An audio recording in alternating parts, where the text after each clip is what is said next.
Hello, this is Franz, and today is Monday, February 11th of 2019. This is going to be the most important video that I have made yet. I'm going to be telling you the names, the places, and everything. So if somebody could please, in case anything happens to me, if anything should happen to me after divulging this information to the public, I hope that somebody will save this video or download it to their computer and maybe re-upload it in the future, because I think that after this video I will be facing some serious repercussions for what I'm exposing. I had to type it out because there's so much information and I want to keep the video at, under like 20 minutes because there's just a lot to talk about, and I know that when I'm just kind of talking from the heart, I usually pause, or I might, lose my train of thought. So I'm going to be reading off of a document that I typed up because it's just going to be better that way. This is a detailed written account of my events. These repressed memories surfaced in mid-August of 2018 through January of 2019, over 2 decades after the abuses took place. My parents, Carl Walter Franz and Holly Marie Johnson, got married in 1989, and I was born in 1990. My father's father, so my grandfather, Hilmar Franz, purchased a home in La Mesa, California for my parents to live in. However, the title was never given to them. It was always kept in my grandfather's name, albeit the house is currently in a living trust, cryptically named the Franz Survivors Trust. My parents divorced in 1992, and while my father continues and still does, he lives in this house, my mother moved out to live with her sister Shelley and brother-in-law Charles in neighboring Spring Valley, California, in a house on Bancroft View Drive. My parents had joint custody of me, with my mother being the primary custodian. In June of 1996, during my last week of kindergarten, on a Thursday, while I was in the care of Shelley and Charles, as my mother was on a work trip, I was taken from the Spring Valley house, abducted in a van and under the darkness of early morning by my father's great-uncle, so my grandfather's brother, Dieter Franz. Dieter's wife, Lindy Franz, who is in the Eastern Star cult, my father's father, so my grandfather, Hilmar Franz, and his wife, Jean Franz. She's dead now. And they were all in the van. My grandfather's brother, so Dieter Franz, was the person who came into the house to take me. My mother's brother-in-law, my Uncle Charles, was there, and he tried to stop Dieter from taking me. They got into a physical scuffle, and Dieter threatened Charles' life by telling him that he would kill him. He had a gun. If he didn't step aside and let me be taken. Charles did not have a gun. My Aunt Shelley was sitting on the staircase witnessing this. Their bedroom was upstairs and mine was downstairs. I remember Dieter wearing a leather jacket, hat, and gloves as he carried me out of the house in Spring Valley, out the front door. Charles held the door open with a look of shame and sadness on his face that he tried to somewhat hide behind the door. I was taken in the van to my great-uncle's house in Los Alamitos, California, which is in Orange County. And I remember my grandfather Hilmar and his brother Dieter arguing in German in front of me outside of the door to Dieter's home garage. I believe that my grandfather was trying to stop Dieter from what he was about to do. Dieter was wearing a Nazi officer's hat and shorts and a shirt. My grandfather, Hilmar, closed the side door to the garage as Dieter was shoving me into the back seat of his car, a gold Cadillac with Master Mason's license plates, which was parked in the garage. Dieter sat on the back seat and told me to take my clothes off. I refused and began crying. He grabbed me, took off my underwear, and pulled me onto his lap, to which his penis was exposed. I fought him as he was raping me, and he eventually let go of me. I urinated in his car, which infuriated him, and then he shoved me out of it. I was then taken into the house where there was porn being played in the living room. There was a little girl there that appeared to be around my age, and she was naked. I was told to sit on the couch and to not go anywhere. I could hear another child being abused in one of the bedrooms down the hall. I tried to talk to this little girl, but she didn't understand English, and she was not white. She was tan and had black hair. We were ordered to drink juice boxes in this living room, which were laced with some kind of sedative. After consuming the juice boxes, we were taken down the hallway that branched into bedrooms. In one bedroom to the right side, I saw my grandmother Jean sitting on a bed in her underwear, and she had a look of disgust and sadness about her. Dieter took me and this little girl into a bedroom on the left side and closed the door. This room had a bed, lots of child-sized lingerie hanging everywhere, pornographic photos of children on the wall, and it was at this point that I passed out. I do not remember the details of what went on in this bedroom. When I awoke from the sedatives at night, I was driven to the Bellflower Masonic Center in Los Alamitos, California. Los Alamitos is in Orange County, and it's about an hour and a half north of San Diego. And so these relatives perpetrators on my father's side of the family live in Los Alamitos too. Upon exiting this van that I was abducted in, a stranger carried me into the building and away from the people who were familiar to me. I could feel their presence leaving me as I was brought into the building and down to the basement. First, there was a long hallway with metal cages lining the entire distance. There had to have been about 50 cages, and half of them were empty, while the other half contained naked children. I was first brought into an all-pink room with a satanic star on the wall, where about 15 to 20 of the Eastern Star cult women rubbed me and molested me while love-bombing me with sayings like, "You're so lucky to be chosen." Lindy was in this room and conversing with the other Eastern Star women. I was then taken into a gold-gilded hallway with red carpet, chandeliers, mirrors. In this hallway, I only witnessed one old-looking woman who was dressed in a long black dress with long sleeves, lots of jewelry, tons of makeup, and short black hair. She kind of looks like Shirley MacLaine. All of the other people there were men, and they were dressed in tuxedos, Freemason regalia such as medals, aprons, their necklaces. We took a left turn into another hallway and then a right turn into a long dining room that was crowded with these men, and men only.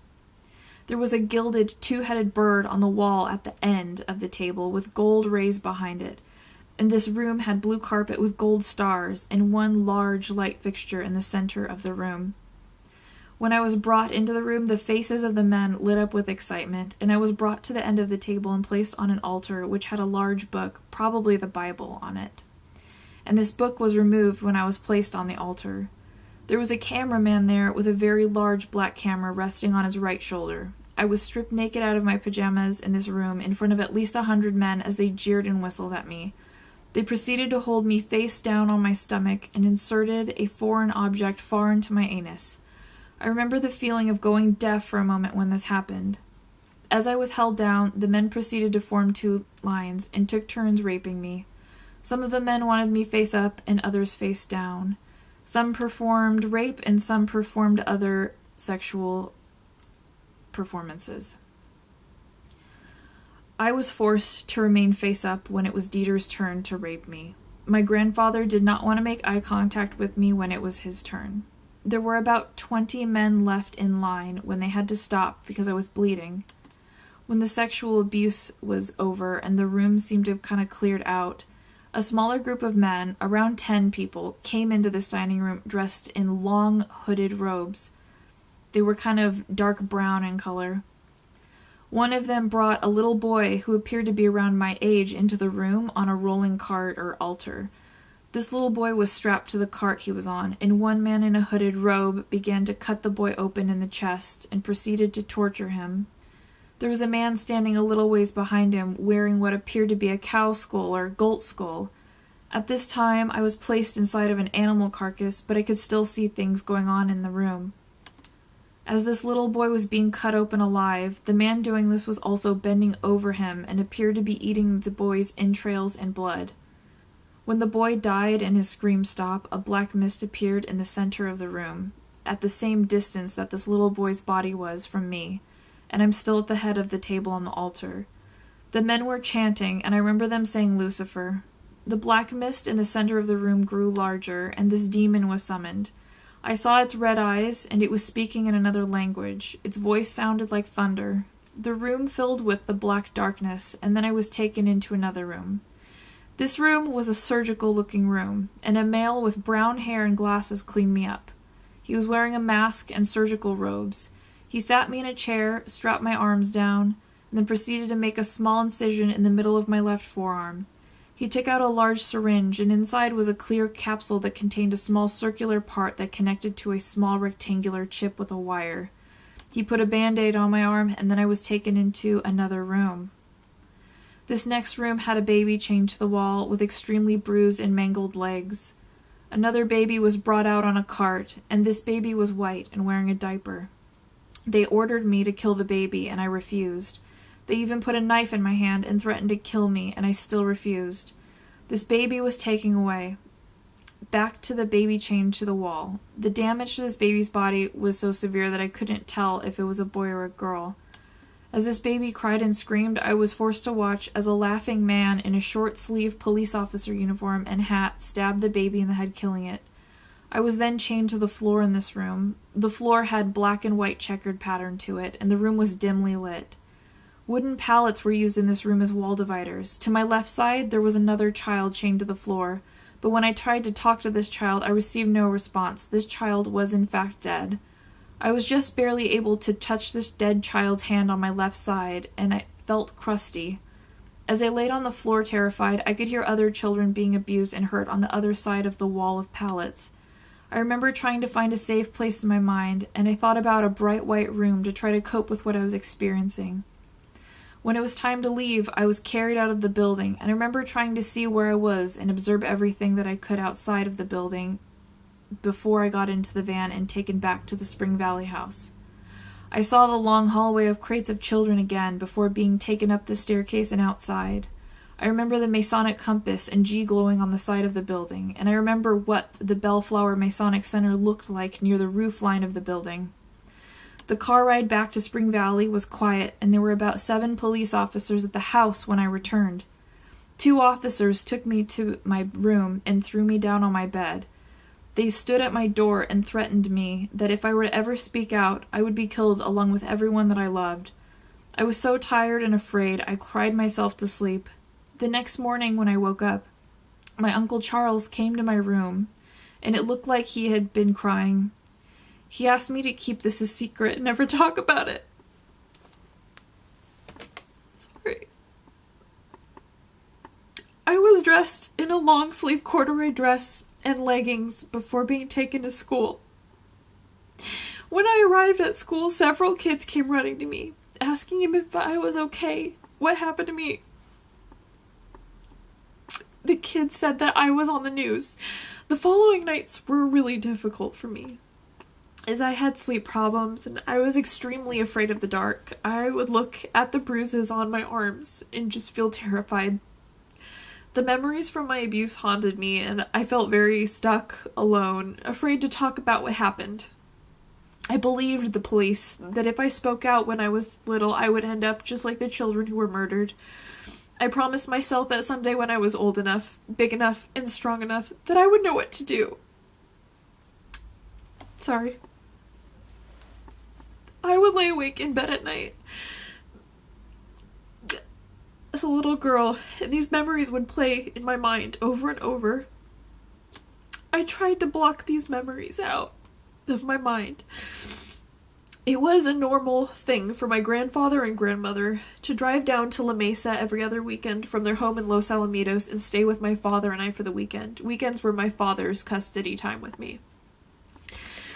I remember trying to ask my grandmother what certain government uniforms looked like, as I was desperate to find out what these blue and white embroidered aprons were about.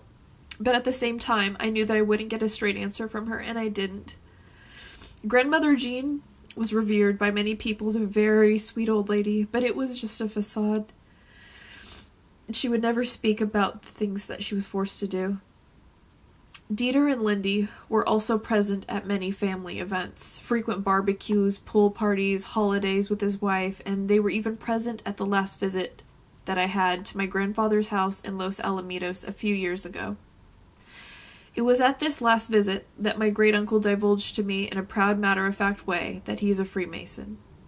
Growing up, my grandfather and his brother would joke about staying away from garlic, and I never understood it until now. Freemasons participate in blood drinking, child sacrifice rituals, vampirism. I also have memories of seeing my father's genitalia up close and in my face, taking a shower with me when I was about 6 or 7. I remember touching his genitals as he turned away from me when he started to get an erection. Throughout my childhood, there were instances of being in my father's care, and he would against my will tell me that he needed to rub Nivea cream on my crotch, which was just pure molestation. Why couldn't I do that myself? Sometimes my grandparents were there too on a visit, and they didn't bat an eye at this. He would do this with the door open, so I never knew if I was being helped or if it was just my pedophile family members all being complicit with each other in my abuse. Eventually, this stopped as I got older, but I never understood why I wasn't allowed to put moisturizing cream on myself if it was, in fact, some necessity. Around the time of my cousin being born, my aunt's daughter, I witnessed her Monarch program paperwork on the coffee table. The distinct font and butterfly sitting on the M of the Monarch logo is still clear in my mind. I saw the words Dark Princess, and I am certain that this was the enslavement paperwork for this cousin. I remember hearing my mother and her sister talking about the MKUltra Monarch program paperwork, specifically regarding what they should do if someone were to wake up and try to expose what is going on. They said that Dr. Phil is a code word for making someone disappear. And this will make the abused person think that they're trying to help them, but they really aren't. It's the exact opposite. They also mentioned Rick Ross as being the facilitator of these abused victims disappear, but having an attorney friend that is close to Dr. Phil is their code word for silencing anyone coming forward. They did not know that I could hear them talking about this, but I remember thinking that this was very important information at the time and kept it to myself. I eavesdropped on my mother talking to a friend in 1997 about her MKUltra involvement, and this friend asked about how her new fiancé felt about it. My father and mother always pushed me to do certain things that ended up being detrimental to my success in life, and coerced me to make choices that kept me in a constant state of dependency so that I could not escape them. In high school, I was pressured by my mother to not focus on school and start working as soon as it was legal. My father pressured me not to work and live with him during college so that he could keep me as a maid, forced me to see and visit my perpetrators, and continue to verbally abuse me, all while looking like the person and people who are helping me by paying for my community college and loaning me a car to drive. I have made my presence known via the internet, Reddit, YouTube, and I will not remain silent on what happened to me. It's happening all the time. The police, CPS, Freemasons, doctors, therapists, nurses, Department of Defense, the CIA, the Department of Health, they are all complicit in the abuse that took place because they are all in the cult of concealing each other's crimes. Freemasonry and Order of the Eastern Star.